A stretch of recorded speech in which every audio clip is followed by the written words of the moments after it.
Et que vous allez merci d'être venus ici pour le reste de la fin de l'année de l'initiation à l'Occitan.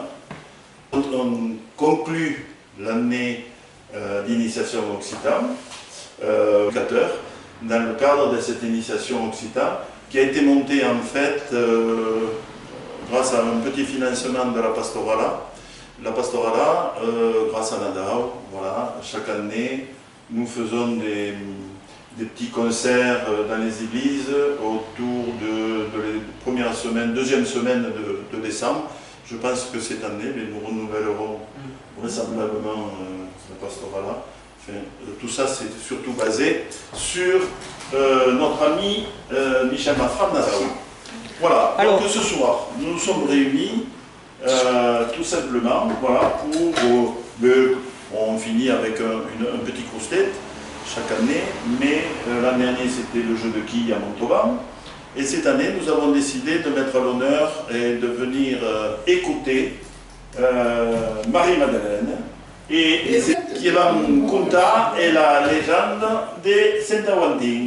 A tutti che vi racconta la leggenda del nostro Saint-Patron. Et à la vez, d'après que os bandidos saunem assim, saunem a capera, que da troveram la despulha de Saint-Aventin.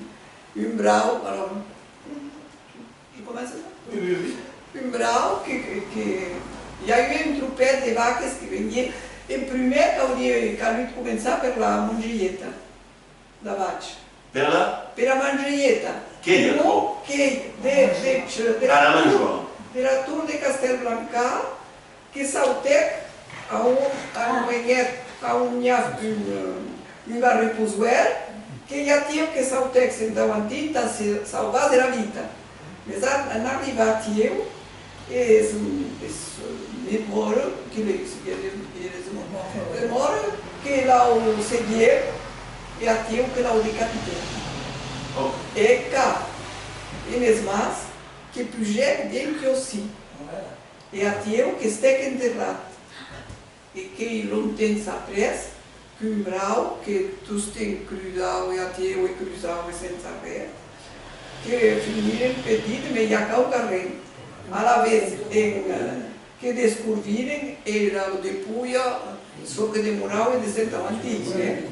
Voilà. Saint-Aventin, que era nascido a Saint-Aventin, la maidon que era acostada na Gleida, a la vez de Saint-Aventin que devaria duas vacas ateladas e uma carneta. Magras como a tudo.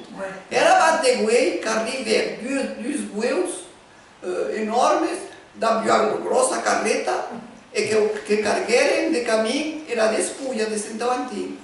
Mas os graus jamais não puderam desmarrar. A rengaeta desmarrar os graus. A la vez que prenderam a despulha, é que la botaram na carreta de Saint-Aventin. E de caminho as vacas que puseram com a totalura dentro da Gleida. Voilà que a musanga aprendida que era na legenda, c'est que Saint-Aventin arrivait en village. Voilà, alors il faut savoir que tout ceci s'est passé 300 ans après sa mort. Ah, ça. Oh. Ça, je sais. Et Saint-Aventin s'appelait Sainte-Marie. Et le village est Saint-Aventin que s'appelait avant Santa Maria. Et à la vez, ça c'est le moment que prenait le nom de Saint-Aventin. Voilà. Et en plus, il y a quelque chose qui se passait le 13 de juillet. À la vez, que era essa capela da Unere era despulha, e cada ano, 13 de julho, que vem venir a missa e cantar cantica. Voilà. Voilà. É o Mário de Saint-Aventin. Voilà. E quand on a eu dans le Preste, c'est-à-dire Monsieur Willem, René Willem, le père René Willem, et le père Arnaud, che sono venuti di Buoncorno e che musei della messa sì. Che les a demandé et quelqu'un des Bombré. aussi. Ah oui, oui, des bannières toustées. Ah oui, même ah oui, bien sûr. Alors, Julien sans sucre. Du temps de Julien sans sucre, qu'il a mis ça. Il y a eu un monde, non podia pas, perché il y a eu un monde de ora e tutto. Ah oui. Mais a quella vista che le vista di toustées, tu, t'as vu? Portanto, tutte le petites che sono venute, poi a Crono, a villaggio non mancava, e che divaravano in processione della parte della Gleda di Santa Vanti, che aussi e cantare l'italiano di Sans. Voilà, Santa Vanti, ora Crono, Sans. Voilà, e capisco che arrivavano sì, che venivano a messa, e après tutti che si tornavano di capo al villaggio. E alla vez vedi per la colonna, che andavano in tour con la colonna, esauti per la corsiera della Cabera. Voilà. E hi ha una petita recursia, io con cupe e tornando, come è nata la mongeietta, con cupe também e tornando della mola di Trebons. Voilà. E che arrivava in una mongeietta che arrivava in pont, da où les deux mestres se rejoignaient, la Vategoué et la vallée de la Gousse. Ouais. Alors, il faut préciser que là, en fait, cette histoire-là, c'est une légende, bien évidemment, mais il faut se souvenir que nous remontons à Charlemagne, là, quand même. Hein. Il y avait des problèmes sociaux, un peu ce qu'on traverse peut-être ici en France aujourd'hui, je ne sais pas s'il y a une corrélation, mais il y avait de gros problèmes avec Charlemagne à l'époque, donc Saint-Aventin lui-même avait décidé de partir en tant qu'ermite, et il est parti vers Eaux. Et il s'était isolé. Mais il prêchait quand même la foi en Jésus. Et c'est pour ça que tous ces morts qui venaient, ils ont été chassés de Poitiers. Mais certains n'avaient pas passé la frontière. Ils restaient par le col du Portillon, par là cachés, ils venaient quelque part envahir encore ici les lieux. Et ils ont su qu'il y avait Saint-Aventin qui lui-même, qui prêchait la foi chrétienne, et eux, ils prêchaient leur foi à Mahomet. Et c'est pour ça qu'ils coursaient Saint-Aventin qui allait en Vallée d'Oye, etc., qui se promenait de village en village, qui allait discuter avec les gens, jusqu'au jour où, se sentant donc quelque peu poursuivi par les morts, il est allé se cacher à la tour de Castelblanca. Il a été encerclé. Puis, de là, a décidé de sauter du haut de la tour. Et la légende dit, et nous le verrons devant la porte, qu'en sautant, son pas a marqué son empreinte sur la dalle que vous allez voir dehors. Avec son talon, il a marqué sa dalle. Alors c'est pour ça qu'ici vous avez le lieu où on a découvert Saint-Aventin grâce à ce taureau dont tu parlais tout à l'heure. Et on va le voir à l'église tout à l'heure aussi.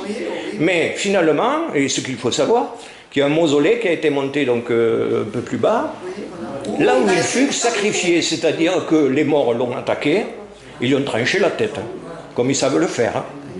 Hein. Ils lui ont tranché la tête, et la légende dit aussi que, en fait, il a pris sa tête, sa propre tête, entre ses bras, et toutes les statues alentour le désignent comme ceci. Il a pris sa tête pour retrouver son village. Il voulait voir une dernière fois son village. Donc il a pris sa tête comme ceci, et il est monté pour voir son village lointain. Et il s'est écroulé ici.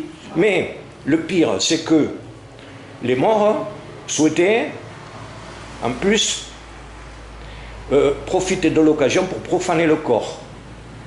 Donc les croyants du village ont vite fait, dans la nuit même, d'enterrer son corps. Et c'est le lieu où 300 ans après, on a retrouvé donc le corps de Saint-Aventin. Et toute cette histoire, en fait, est résumée dans l'église, à l'entour, à l'intérieur, à l'extérieur aussi, par des bas-reliefs, enfin pas mal de choses. Et l'histoire est racontée à travers toutes ces pierres qu'on va découvrir tout à l'heure. C'est toujours la même chose qu'on a appris tout jeune avec Louisette, on a toujours entendu cette légende comme ça. Alors lui-même, Saint-Aventin, très croyant, avait monté sa petite chapelle là-haut. C'est là que finalement ce fameux char avec les bœufs amène le corps, parce qu'il y avait une dispute entre la vallée d'Oye et la vallée du Larbouste. Ouais. Chacun voulait récupérer en fait le Saint-Homme. Voilà. Et il se trouve que c'est Saint-Aventin qui a gagné la partie, parce que Saint-Aventin, le char avec les bœufs, a accompagné le corps devant la maison où habitaient 300 ans avant, donc Saint-Aventin. À partir de ce moment-là, Sainte-Marie, puisque c'était le nom du village en fait, a été transformé en Saint-Aventin. Il a été honoré en Espagne partout, puisque on sait qu'à travers la fête de Saint-Aventin, jusqu'en Espagne, on venait apporter des gros cierges. Il y avait des processions, et les Espagnols, parce qu'il y a un village qui s'appelle Saint-Aventin en Espagne. Et donc, on apportait donc ces cierges à la mémoire, en hommage à Saint-Aventin. Che vengono demandare il pellegrinaggio e la protezione di Saint-Aventin. Voilà. Voilà. Ah, oui. Et c'est pour ça que tout le monde voulait habiter Saint-Aventin avant. Parce qu'on était sous la protection du Saint. Oui, oui, oui. Alors, on pourrait peut-être aller voir le petit mausolée. alors en ce qui concerne le mausolée, est-ce que vous voulez aller voir là où il fut décapité ou pas? Parce qu'il faut marcher. Non, il y a pas grand chose. Non, en passant par la Passéjade. Oui, en bas là. Oui, Après le mur, là. oui, juste au-dessous, on peut marcher quelques 200 mètres pour voir juste, si vous voulez, le lieu Si on peut descendre, où il fut décapité.